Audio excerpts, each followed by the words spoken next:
Hello friends, welcome to daily concept clue program presenting by Shikshashala. देखिए students, शिक्षाशाला ने आपके लिए एक प्रोग्राम लॉन्च किया जिसका नाम है डेली कॉन्सेप्ट क्लू। और इस प्रोग्राम में हम आपके लिए डेली एक टेस्ट पेपर सब्जेक्ट वाइज या कंबाइंड पेपर हो सकता है या फिर कोई कॉन्सेप्ट क्लू जिससे आपका कॉन्सेप्ट क्लियर हो सकता है। ये जो भी आपका प्रोग्राम है इसकी जो डिटेल है टेलीग्राम ग्रुप पर शेयर की जाती है। इस टेलीग्राम ग्रुप की जो डिटेल है आपको इस वीडियो के डिस्क्रिप्शन में लिंक दे दी जाएगी और वहां से आप उसको ज्वाइन कर सकते हैं। हाल ही में इस टेलीग्राम ग्रुप पर एक पेपर शेयर किया गया था 12 जनवरी 2022 को। आज इस पेपर का हम सॉल्यूशन इस वीडियो में करेंगे। तो चलिए, फर्स्ट क्वेश्चन क्या है। To avoid large centering error with very short lag observations are generally made. ठीक है, तो ये थियोडोलाइट से रिलेटेड क्वेश्चन है और ये कहा गया है कि अगर ट्राइपोड में अगर शॉर्ट लेग्स हैं तो सेंटरिंग की जो प्रॉब्लम होती है, सेंटरिंग की वजह से जो एरर डेवलप होती है उसको कैसे अवॉइड किया जा सकता है। तो इसके लिए जो प्रोसेस होती है, to a target fixed on theodolite tripod on which theodolite may be fitted easily. तो जो ऑप्शन सी है इज द करेक्ट आंसर। इसी तरीके से नेक्स्ट क्वेश्चन देखिए। Different grades are joint together bye.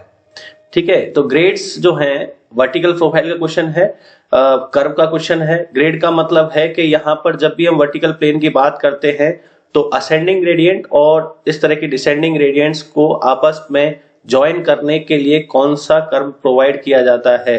तो इसका जो आंसर होगा दैट इज वर्टिकल कर्व। जैसा कि आपको पता है, कंबाइंड कर्व जो होता है वो दो सर्कुलर कर्व को मिलाकर बनाया जाता है, तो उसको हम बोलते हैं कंबाइंड कर्व। ट्रांजिशन कर्व एक स्पेशल टाइप का कर्व होता है जिसकी लेंथ जो होती है उसके रेडियस के इनवर्सली प्रोपोर्शनल होती है और ये हाईवे में बहुत ज्यादा यूज किया जाता है, क्योंकि जब ट्रांजिशन कर्व हम प्रोवाइड करते हैं तो वहां पर जो सेंट्रीफ्यूगल फोर्स है हाफ mv²/r। तो r जो है इनिशियली कितनी होती है, r इनिशियली इनफाइनाइट होती है। तो सेंट्रीफ्यूगल फोर्स की जो वैल्यू है, p की जो वैल्यू है, इट्स टेंड्स टू 0 और फिर धीरे धीरे r की वैल्यू यहाँ पर रोल में आती है तो p की वैल्यू भी इंक्रीज होती है। तो ट्रांजिशन कर्व का ये कंसेप्ट है कि सेंट्रीफ्यूगल फोर्स जो है, इंट्रोडक्शन ऑफ सेंट्रीफ्यूगल फोर्स इसमें ग्रेजुअल हो जाता है, ना कि सडनली रहता है। तो ये स्पेशल टाइप का कर्व है जो कि सर्कुलर कर्व और स्ट्रेट लाइन के बीच में प्रोवाइड किया जाता है। ठीक है, रिवर्स कर्व यहाँ पर दो सर्कुलर कर्व जिनकी डायरेक्शन जो होगी अपोजिट होगी, मतलब इनके जो सेंटर्स होंगे वो अपोजिट डायरेक्शन में होंगे, इस तरह के कर्व को मिलाकर जो कर्व बनता है इसको हम रिवर्स कर्व कहते हैं। जबकि वर्टिकल कर्व जो है दो ग्रेड्स को मिलाकर बनेगा, तो इसलिए इस क्वेश्चन का जो करेक्ट आंसर है that is vertical curve. Now third question is which of the following methods of theodolite traversing is suitable for locating the details which are very far away from the transit station।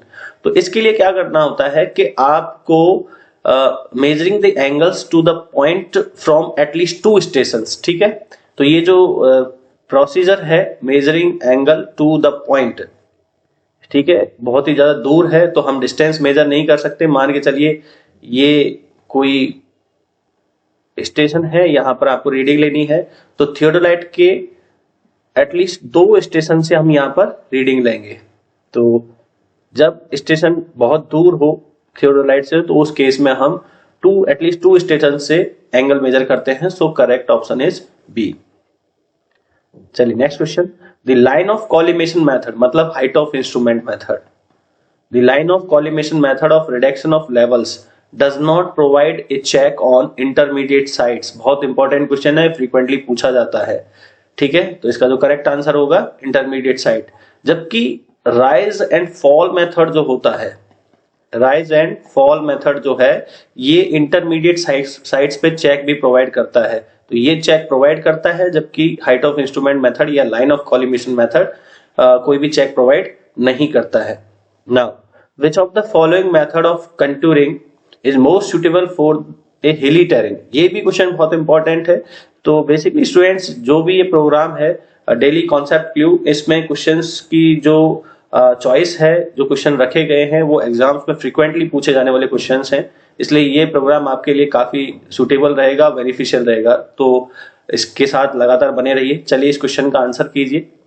Which of the following method of contouring is most suitable for the hilly region. तो हिली region में contouring जो है वो टैकोमेट्रिक method से की जाती है, क्योंकि हिली रीजन में डिस्टेंस मेजर करना with the help of tape और चेन ये कॉम्प्लिकेटेड होता है। तो with the help of tacheometric हम इजीली डिस्टेंस को मेजर कर पाते हैं। A chord of curve less than peg interval is known as, इसको हम बोलते हैं सब कॉर्ड। ठीक है, इसको हम क्या बोलेंगे? Sub chord. The size of plane table, देखिए स्टैंडर्ड साइज है, काफी बार पूछी गई है। So the size of plane table 600 mm into 750 mm, option B is the correct answer. If the reduce bearing of line A B is north 60 west, तो एक बार diagram बना लेते हैं।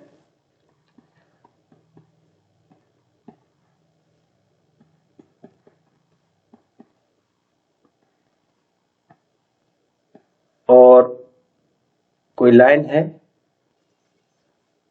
ए बी जिसकी रिड्यूस बियरिंग दे रखी है आपको, this one is 60 degree. ठीक है, एंड लेंथ दे रखी है 100 meter. Clear? Now the latitude and departure, तो लैटिट्यूड एंड डिपार्चर क्या होता है? बहुत आसान सा क्वेश्चन है। लैटिट्यूड अगर आप कैलकुलेट करोगे तो L cos थीटा, और यहां 100 इंटू cos 60 डिग्री।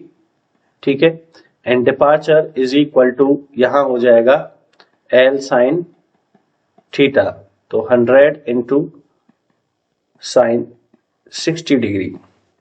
आसान सा क्वेश्चन है। बस थोड़ा सा ये ध्यान रखना है कि आपको क्वाड्रेंट में इसकी स्टडी करनी है कि इस क्वाड्रेंट में लैटिट्यूड एंड डिपार्चर क्या होने वाले हैं। तो आपको पता है कि जो लैटिट्यूड है नॉर्थ साइड कैसा रहेगा आपका? पॉजिटिव रहेगा, और डिपार्चर जो है वेस्ट साइड नेगेटिव रहेगा। तो पॉजिटिव नेगेटिव वाला कॉम्बिनेशन है यहाँ पर। और बेसिकली जब आप इसको सॉल्व करोगे तो लैटिट्यूड की वैल्यू आएगी 86.6 मीटर। ठीक है, 86.6 मीटर पॉजिटिव, एंड डिपार्चर को जब कैलकुलेट करोगे तो इसकी वैल्यू आएगी 50 माइनस में। तो जो करेक्ट आंसर होगा दैट इज बी। ठीक है, काफी इंपॉर्टेंट क्वेश्चन है। A lemniscate curve between tangent will be transitional throughout if the polar deflection angle of its apex is, देखिए कुछ क्वेश्चंस ऐसे हैं जिनको आपने नहीं पढ़ा होगा और कुछ स्टैंडर्ड वैल्यूज होती हैं। तो इसका जो आंसर है दैट इज डेल्टा बाई 6। इसका जो करेक्ट आंसर है वो क्या है? Delta by 6। Contour interval inversely proportional to the scale of map, exactly scale of map के इनवर्सली प्रोपोर्शनल होता है। Directly proportional to the flatness of ground नहीं, फ्लैटनेस जितनी ज्यादा होगी कंटूर इंटरवल उतना ही कम होता चला जाएगा। लार्जर फॉर एक्यूरेट वर्क, अगर आपको एक्यूरेसी ज्यादा रखनी है तो कंटूर इंटरवल को हमको क्या करना पड़ेगा? कम करना होगा। Larger if time available is मोर, अगर आपके पास ज्यादा टाइम है काम करने के लिए तो आप स्मॉलर इंटरवल पे काम करेंगे। तो सो यहां पूछा है करेक्ट स्टेटमेंट, और करेक्ट स्टेटमेंट क्या है? Inversely proportional to the scale of map. बाकी ये तो तीनों स्टेटमेंट है। अब आपसे अगर क्वेश्चन से क्वेश्चन पूछा जाए तो यहां पर contour interval is indirectly proportional to the flatness of ground, यहां क्या हो जाएगा? Indirect proportional. इसी तरीके से smaller for accurate work and smaller if time available is more, तो यहां पर इनडायरेक्टली प्रोपोर्शनल हो जाएगा। इनडायरेक्टली यहां हो जाएगा स्मॉलर, एंड यहां पे भी स्मॉलर, अगर इसको करेक्ट करना है तो। ठीक है, तो ये 3 क्वेश्चन और एडिशनल है कंटूर इंटरवल से। काफी इंपॉर्टेंट इंफॉर्मेशन है, इसलिए आपको इसको पढ़ना जरूरी है। The smaller horizontal angle between true meridian and survey line is known as, देखिए किसी भी सर्वे लाइन के लिए अगर हम कहें कि जैसे मान के चलिए सर्वे लाइन यहां पर एग्जिस्ट कर रही है और नॉर्थ से हम हमेशा क्या करते हैं? सॉरी,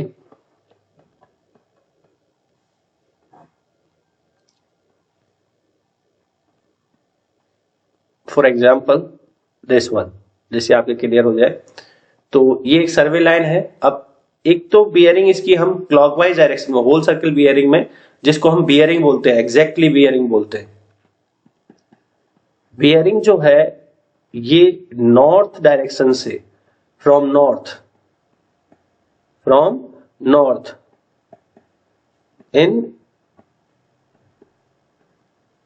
क्लॉकवाइज डायरेक्शन, इसको हम बोलेंगे बियरिंग, लेकिन ये ग्रेटर एंगल होगा, ग्रेटर एंगल। अगर हम स्मॉलर एंगल की बात करें तो smaller horizontal angle between true meridian north में और सर्वे लाइन के बीच में जो स्मॉलर एंगल है इसको हम बोलेंगे एजीमथ। ठीक है, तो अगर आपसे पूछा होता यहां पर स्मॉलर की जगह ग्रेटर एंगल, तो उस केस में इसका आंसर हो जाता बियरिंग।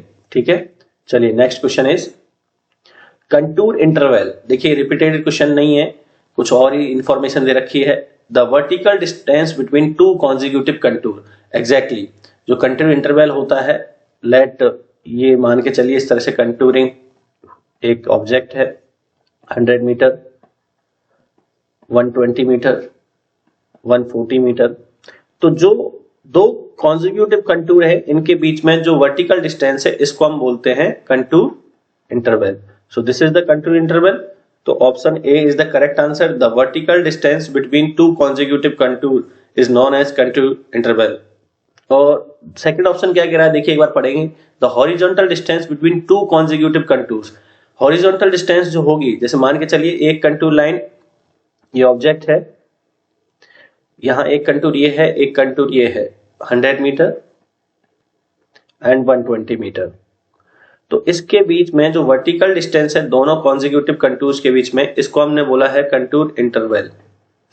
जबकि ये जो हॉरिजॉन्टल डिस्टेंस है इसको हम बोलते हैं हॉरिजॉन्टल इक्विवेलेंट। क्या बोलते हैं इसको हम? Horizontal equivalent. तो ये डेफिनेशन भी आपको याद रखनी है इस क्वेश्चन के साथ में। नाउ चेक लाइन और proof line in a chain surveying are essentially required, बहुत ही फ्रीक्वेंटली पूछे जाने वाला क्वेश्चन है। तो इसका जो करेक्ट आंसर है वो क्या हो जाएगा? To indicate the accuracy of survey work. ठीक है, after fixing the plane table to the tripod, the main operation which are needed at each plane table station. देखिए प्लेन टेबल का जो टेम्परेरी एडजस्टमेंट है, टेम्परेरी एडजस्टमेंट बोलेंगे इसको हम, किसी भी स्टेशन पर इंस्ट्रूमेंट को फिक्स करना टेम्परेरी एडजस्टमेंट कहलाता है। और अगर उसमें कोई मैथमेटिकल एरर है या कोई उसके फंडामेंटल इक्वेशंस में गड़बड़ी हो रही है और उसको हम ठीक करें तो उसको हम बोलेंगे परमानेंट एडजस्टमेंट। ठीक है, तो पहले तो हमको टेम्परेरी एडजस्टमेंट और परमानेंट एडजस्टमेंट में डिफरेंस पता होना चाहिए। चलिए कोई नहीं, क्वेश्चन पे आते हैं कि जब हम प्लेन टेबल का टेम्परेरी एडजस्टमेंट करते हैं तब इन तीनों ऑपरेशन का सीक्वेंस क्या होता है। जनरली हम जब भी किसी इंस्ट्रूमेंट का टेम्परेरी एडजस्टमेंट करते हैं तो सबसे पहले हम सेंटरिंग करते हैं, देन आफ्टर हम लेवलिंग करते हैं। ऑर्डिनरी केस में बता रहा हूं, जैसे थियोडोलाइट के लिए मान लीजिए, तो थियोडोलाइट के लिए हम सबसे पहले सेंटरिंग, फिर लेवलिंग, फिर ओरिएंटेशन या फोकसिंग करते हैं। ठीक है, लेकिन प्लेन टेबल के केस में हम सबसे पहले यहां पर करेंगे लेवलिंग। तो फर्स्ट हो जाएगा levelling, then after centring, then after orientation. तो देखते हैं कौन सा आंसर अपने साथ करेक्ट जाता है। लेवलिंग है फर्स्ट, सेंटरिंग है थर्ड एंड ओरिएंटेशन है सेकंड। तो 1 3 2, option B is the correct answer. These are two station A and B. Which of the following statement is correct? ठीक है, दो स्टेशन है A and B, तो यहां पर 4 bearing of line AB is AB. Exactly. जब हम bearing in the direction of survey line लेते हैं तो इसको हम बोलेंगे 4 bearing। तो लाइन AB है और इसकी 4 bearing भी क्या होगी? फिर AB होगी, A to B होगी। नाउ अगर ए बी लाइन की बैक बियरिंग की बात की जाती तो बैक बियरिंग क्या हो जाती है यहां पर? जब हम बी टू ए मेजर करते तो बी ए जो है इसकी बैक बियरिंग हो जाएगी। The back bearing of line A B is B A. तो ऑप्शन ए भी करेक्ट है, बी भी करेक्ट है। And the four bearing and back bearing of A be differ by 180 degree. Exactly. तो जब भी यहां लोकल अट्रैक्शन नहीं है, किसी भी तरह का मैग्नेटिक डिस्टर्बेंस नहीं है, तो जो बियरिंग्स हम लेंगे, जैसे ये स्टेशन ए है तो स्टेशन ए और स्टेशन बी,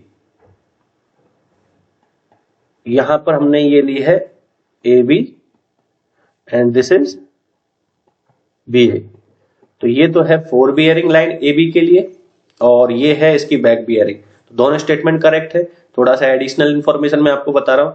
अब यहाँ पर कोई भी लोकल अट्रैक्शन नहीं है इन स्टेशंस पर। तो आपको पता है जो मेजर्ड बियरिंग है हमारी, क्योंकि बियरिंग हम कंपास से मेजर करेंगे। Compass is a magnetic instrument और अगर यहाँ पर कोई मैग्नेटिक डिस्टरबेंस है तो बियरिंग AB और BA जो हमने एंगल मेजर किए गलत आएंगे। और ये जो डिफरेंस आ रहा है, ये जो डिफरेंस आ रहा है एग्जैक्टली ये जो देखेंगे ये एक्चुअली क्या है, ये भी AB के बराबर होगा। तो ये जो डिफरेंस है दिस वन, ये डिफरेंस 180 डिग्री नहीं आएगा। लेकिन यहाँ कोई भी लोकल अट्रैक्शन नहीं है तो उस केस में the difference between four bearing and back bearing will be 180 degree. So correct answer is D. All of these are correct. In direct method of contouring, the process of locating or identifying points laying on a contour interval is called as vertical control. इनको हम क्या बोलते हैं? Vertical control. The random errors tend to accumulate proportionality to square root of number of operation involved. Square root का जो हमारा principal है वहीं से लिया गया है। तो square root of the number of operation involve, option C is the most correct answer. The conventional sign shown in below figure represent A. ये जो साइन आपको नजर आ रहा है ये किसको रिप्रेजेंट कर रहा है? एक रोड ब्रिज को रिप्रेजेंट कर रहा है। और इस तरह से जो भी इनके कॉरेस्पॉन्डिंग साइंस हैं, रेलवे ब्रिज है, कैनाल ब्रिज है, एक्वाडक्ट है, इन सब के लिए भी आपको साइंस को रीड आउट करना है, क्योंकि आपको पता है साइंस से भी क्वेश्चन पूछे जा सकते हैं। चलिए, pick up the incorrect statement from the following. While measuring a distance with a tape of length 100.005 metre, the distance to be increase by 0.005 metre for each tape length. Incorrect statement पूछा है तो obviously कि यहां पर while measuring the distance with a tape length of 100.005 meter, the distance to be increasing by 0.005 metre. Actually tape पे 100 metre designated length है और इसको जब मेजर किया बाद में तो ये आई आपकी 100.005 मीटर की। ये कहना ये चाह रहा है, ये इस पे लिखा हुआ नहीं है। तो जब भी आप दोबारा इस चेन से किसी लाइन को मेजर करोगे तो यहां पर हमको 0.005 का एक एडिशनल करेक्शन लगाना होगा। तो ये स्टेटमेंट तो करेक्ट है। An increase in temperature causes a tape to increase in length and the measure distance is too large. बिल्कुल गलत। देखिए, टेम्परेचर की वजह से पहले एग्जैक्ट लेंथ में बना देता हूं। मान के चलिए इसी एग्जांपल को ले लेता हूं, 100 मीटर है, ठीक है। टेम्परेचर को आपने इंक्रीज किया, इंक्रीज करने के बाद में ये जो टेप है ये हो गई आपकी, अभी लिखा हुआ तो इस पे 100 मीटर ही है, लेकिन यहां जो डिस्टेंस है, ये जो डिस्टेंस है दिस वन, ये डिस्टेंस बढ़ के 005 मीटर हो चुकी है, 100.005 मीटर हो चुकी है। आप नोटबुक में तो यही लिखोगे 100 मीटर, जबकि इसकी जो करेक्ट वैल्यू है वो है 100.005 मीटर। तो यहां पर देखिए, in increase in the temperature causes a tape to increase in length and the measure distance is too large. Measured तो हमने कितनी लिखी है? मेजर्ड तो हमने ये लिखी थी मेजर्ड लेंथ, तो ये है 100 मीटर। इसका मतलब हम कम लिख रहे हैं, जबकि करेक्ट लेंथ है इसकी 100.005 मीटर। तो after correction, after applying correction, ये वैल्यू आ जाएगी हमारे पास में, लेकिन अभी मेजर्ड जो है वो 100 मीटर है। सो ये इनकरेक्ट हो गया हमारा। तो इनकरेक्ट स्टेटमेंट पूछा था, ये करेक्ट आंसर है। हालांकि और दो को डिस्कस कर लेते। The straight distance between two end point of suspended tape is reduced by amount of sag correction. बिल्कुल, सेक करेक्शन लगा के हम जो एरर आती है उसको हम क्या कर सकते हैं? रिमूव कर सकते हैं। A 100 metre tape of cross section 10 mm into 0.5 mm stretches about 10 mm under the pull of 5 kg। तो ये PL/AE से हम इसको सॉल्व कर सकते हैं, ठीक है। तो एक स्टैंडर्ड वैल्यू रखी है यहाँ पर, तो इसको जब सॉल्व करेंगे तो यही 10 mm इसमें डिफॉर्मेशन आएगा। तो ये भी एक करेक्ट आंसर है। हालांकि इसमें एक जो E है स्टील टेप मान के ही 2 × 10⁵ किलोमीटर स्क्वायर के अकॉर्डिंग हम इसको सॉल्व करना पड़ेगा। तो जब आप इसको सॉल्व करेंगे तो 10 mm का ही डिफॉर्मेशन आएगा। बट इस क्वेश्चन के अकॉर्डिंग जो इनकरेक्ट स्टेटमेंट है वो ये है, ठीक है। For the construction of highway और railway longitudinal section are required, cross sectional are required, both longitudinal as well as cross sectional are required. दोनों तरह की प्रोफाइल हमको बनानी होती है, इसलिए दोनों तरह का सर्वे हमको रिक्वायर्ड होता है, ठीक है। Detail plotting is generally done by radiation. देखिए काफी इंपॉर्टेंट क्वेश्चन, थोड़ा सा घुमा हुआ है। रेडिएशन से हम डिटेल प्लॉटिंग कर सकते हैं। जो प्लेन टेबल सर्वे का जो रेडिएशन मेथड है उससे हम डिटेल प्लॉटिंग कर सकते हैं। तो option A is the correct answer. If the smallest division of A vernier is longer than V is longer than the smallest division of its primary scale as, इसको हम बोलेंगे रेट्रोग्रेड वर्नियर। ऐसी condition किसी vernier के लिए आ रही है तो उसको हम बोलते हैं रेट्रोग्रेड वर्नियर। अगर यही condition V is less than smallest division of a vernier scale is less than the smallest division of primary scale as, तो ये हो जाता आपका फिर डायरेक्ट वर्नियर। इसको क्या बोलते हैं हम? Direct vernier. काफी इंपॉर्टेंट है, वर्नियर को थोड़ा सा अच्छे से पढ़ना है। इसका जो लीस्ट काउंट होता है वो कितना होता है? SYN, ठीक है। The method of reversal is usually direct to examine whether a certain part is truly parallel or perpendicular to the another, बिल्कुल सही है। Make the erroneous relationship between parts evident, तो ये जो दोनों स्टेटमेंट है ये करेक्ट है मेथड ऑफ रिवर्सल के। सो रिवर्सल यहाँ जो करेक्ट आंसर हो जाएगा that is C. The line normal to the plumb line is known as plumb line. Plumb line के जो परपेंडिकुलर होती है, किसी भी बॉडी को जब आप फ्रीली सस्पेंड करते हो तो जो लाइन जिस लाइन ऑफ डायरेक्शन के अलोंग वो अलाइन करती है उसको हम प्लम लाइन बोल रहे हैं।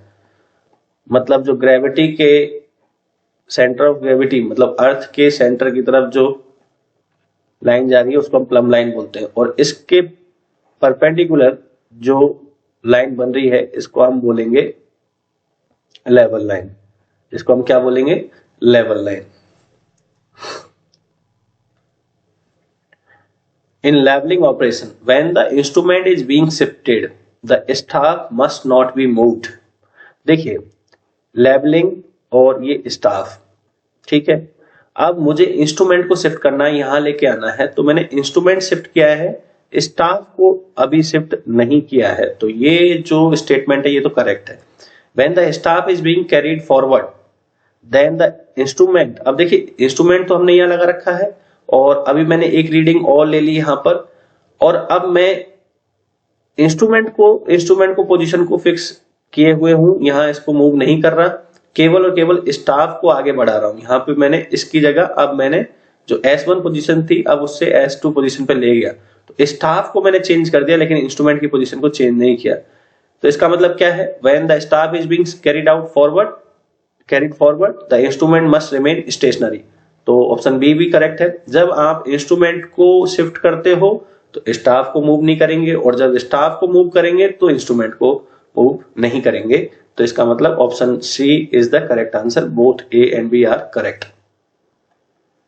2 point problem and 3 point problem are method of. देखिए 2 पॉइंट प्रॉब्लम और 3 पॉइंट प्रॉब्लम आपको पता है कि ये रीसेक्शन के मेथड है, रीसेक्शन के मेथड है, रीसेक्शन के हैं। लेकिन साथ साथ ये इन मेथड्स में होता क्या है, जो ओरिएंटेशन है उसी को तो करते हैं हम।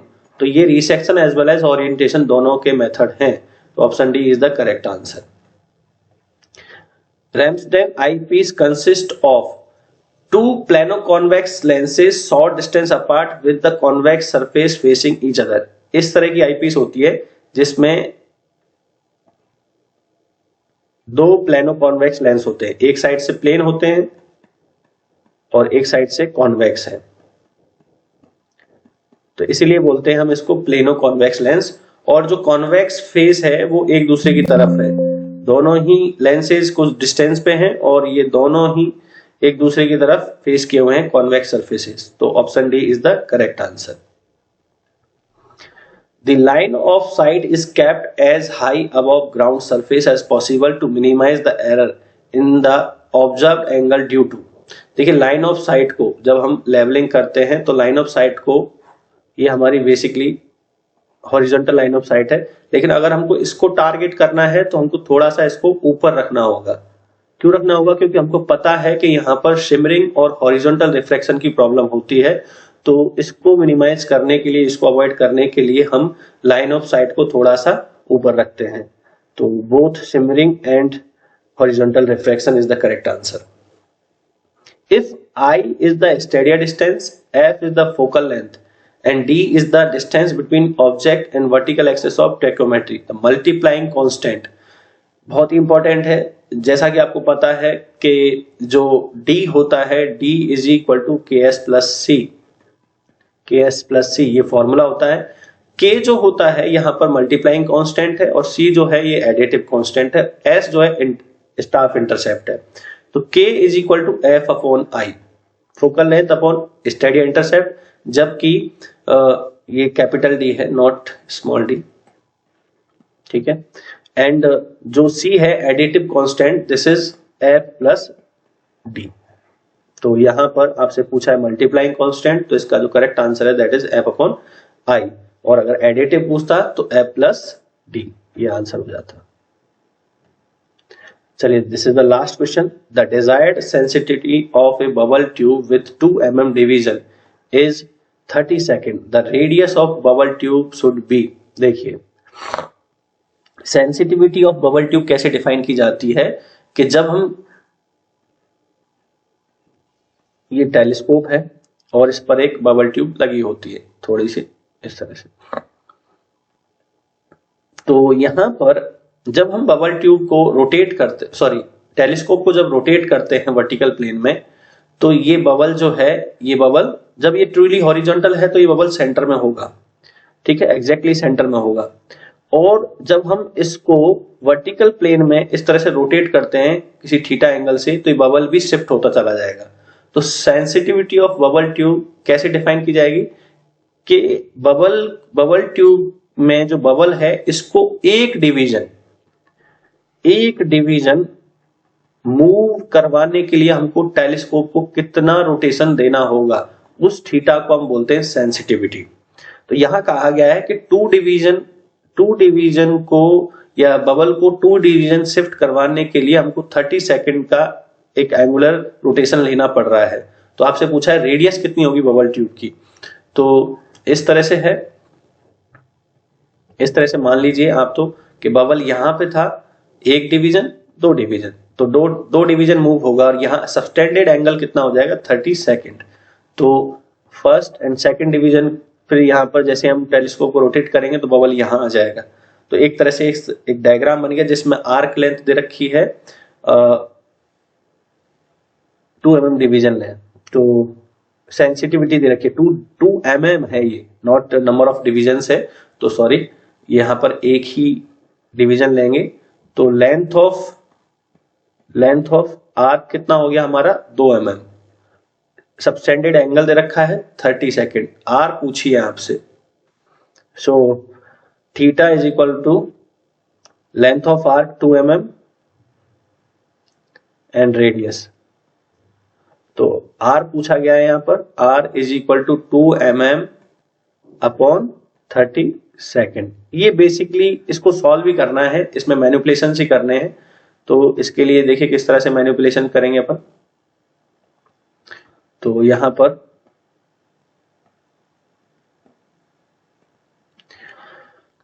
आर हमारा जो आंसर है वो मीटर में है, इसलिए R is equal to 2 into 10⁻³ mm को मैंने कन्वर्ट कर दिया किसमें, मीटर में। नाउ ये जो है सेकंड्स में है, तो पहले हम इसको डिग्री में कन्वर्ट करेंगे, देन आफ्टर इसको रेडियन में, क्योंकि रेडियन के साथ ही हम मैथमेटिकल ऑपरेशन कर पाएंगे। तो पहले मैंने इसको सेकंड्स को डिग्री में कन्वर्ट करना है, तो 60 मिनट एंड देन 60 मिनट को मैंने कन्वर्ट कर दिया डिग्री में। नाउ ये हो गया डिग्री में, अब डिग्री से इसको कन्वर्ट करेंगे किसमें, हम रेडियन में। तो रेडियन में कन्वर्ट करने के लिए 2π/360 से इसको मल्टीप्लाई कर देंगे, तो जो आंसर आएगा that is 13.75 is the correct answer. इसको जब आप सॉल्व करेंगे तो इसका आंसर आएगा 13.75। So this is all about the test paper number 1 of survey. Thank you so much guys keep watching this. और आपको इसकी जो इंफॉर्मेशन है वो टेलीग्राम ग्रुप पे मिलती रहेगी. So once again thank you so much.